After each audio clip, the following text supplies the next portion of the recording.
Zen has been summed up Stopping Power jetzt noch, Alter? Oh mein in Gott. 4 statements. Oh mein Gott, der Wonder. Oh mein Gott. A direct Oh mein transmission Gott. Oh mein Gott. outside scriptures and apart from tradition. No dependence on words and letters. Direct pointing to the human mind and seeing into one's own nature and becoming Buddha.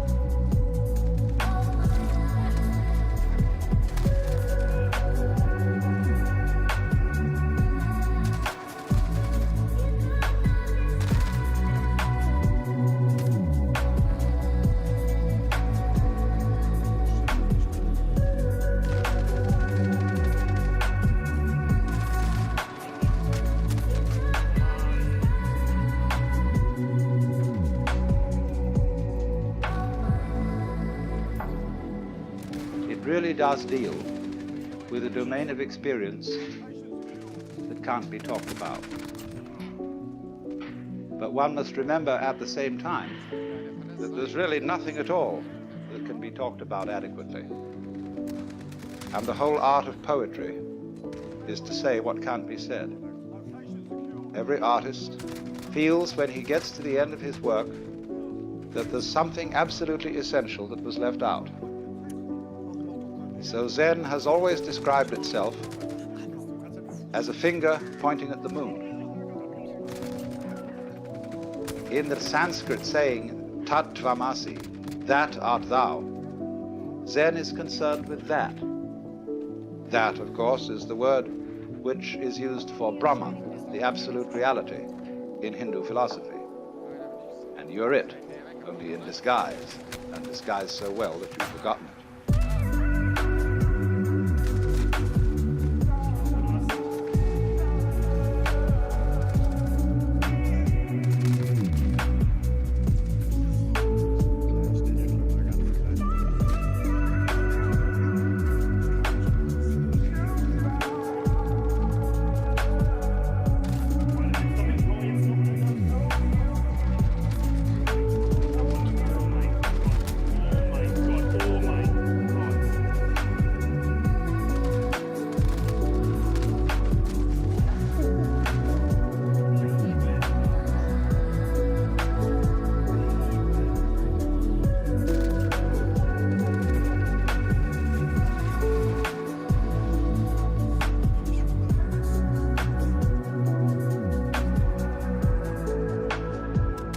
But unfortunately, ideas like the ultimate ground of being, the self, Brahman, ultimate reality, the great void, all that is very, very abstract talk.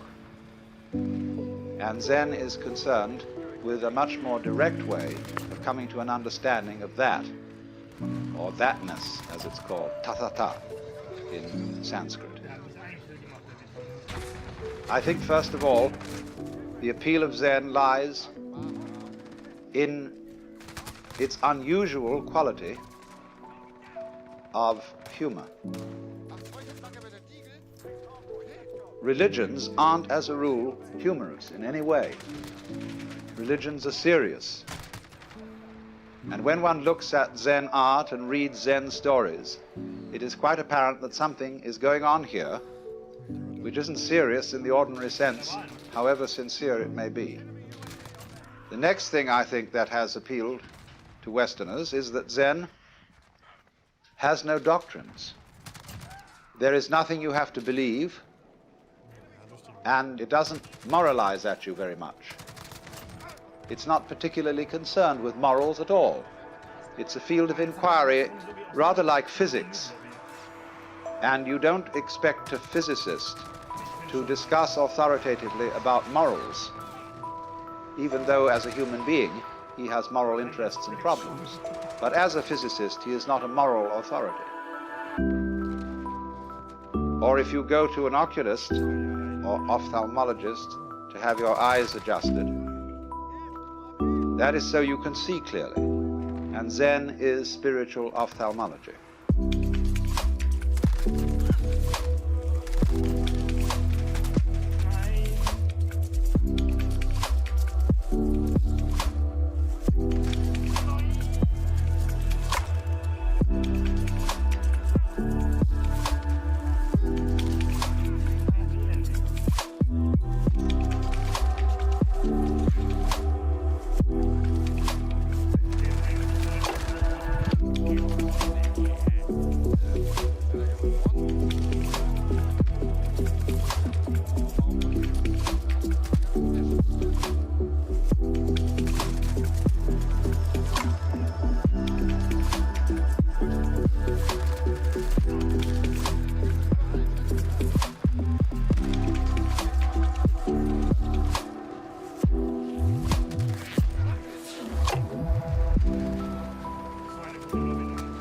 Zen has been described as when hungry eat, when tired sleep.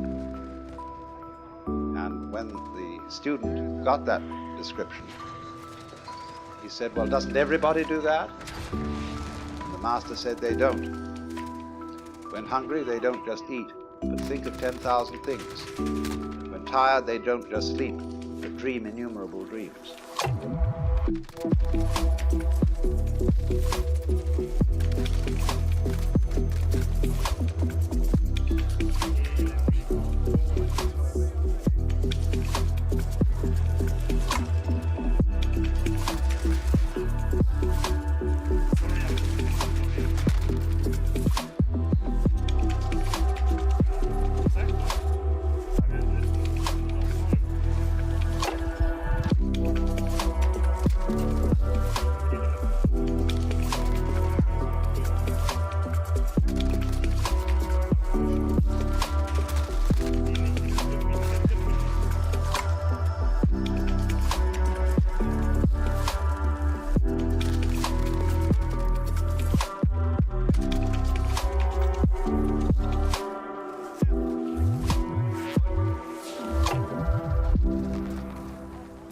The fascination of Zen in the West is that it promises a sudden insight into something that is always supposed to take years and years and years.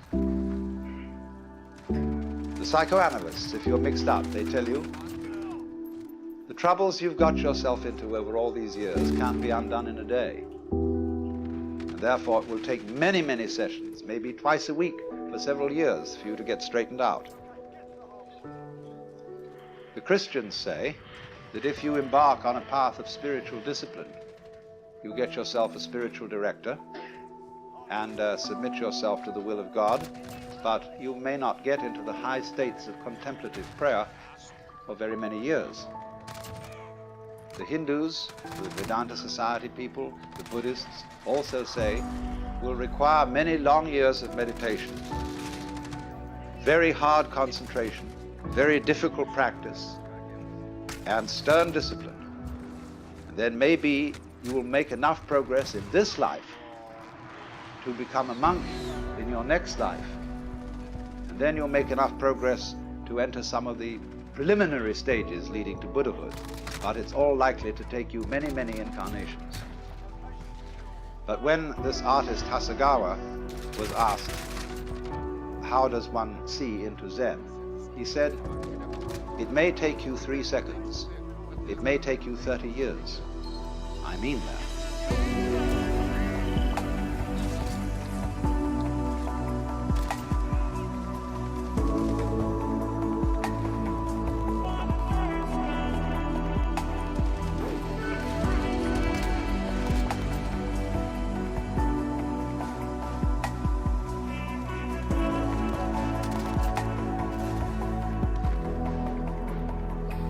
This book called the Mumonkan, which means the gateless gate, contains such stories as the student, I say student rather than monk, because Zen students are not monks in our sense of the word monk.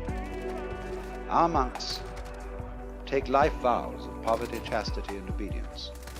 And to make the grade, you're expected to spend your whole life in the monastic state. But I call the Zen monk a student because he's more like a student in a theological seminary. He may stay much longer than the usual 3 years. He may stay 30 years or so. But it's always possible for him to leave with dignity and to graduate and to go into lay life or become a regular priest who keeps charge of a temple, can get married and have a family. And only very few graduates of a Zen monastery become Roshi. That Roshi means simply old teacher. That is the man in charge of the spiritual development of the students.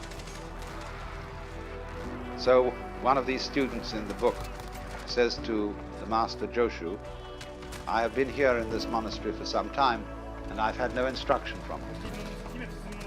The master said, have you had breakfast? Yes. Then go wash your bowl. And the monk was awakened.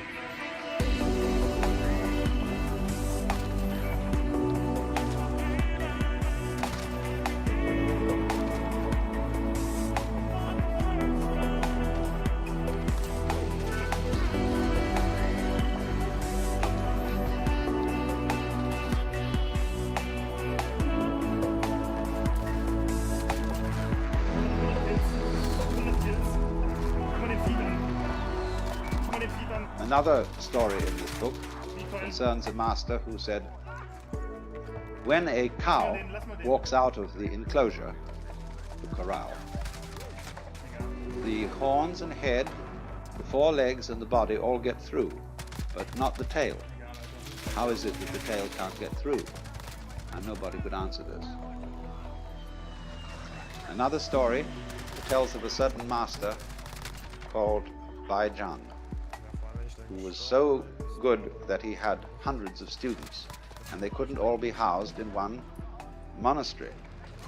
So he had to find one of the students who could also be a master. And so he arranged a test. He put down a pitcher in front of them all and said, without making an assertion or without making a denial, tell me, what is this? And the senior monk said it couldn't be called a piece of wood. The teacher didn't accept this answer. But the monastery cook came forward and kicked the pitcher over and walked away. And he got the job.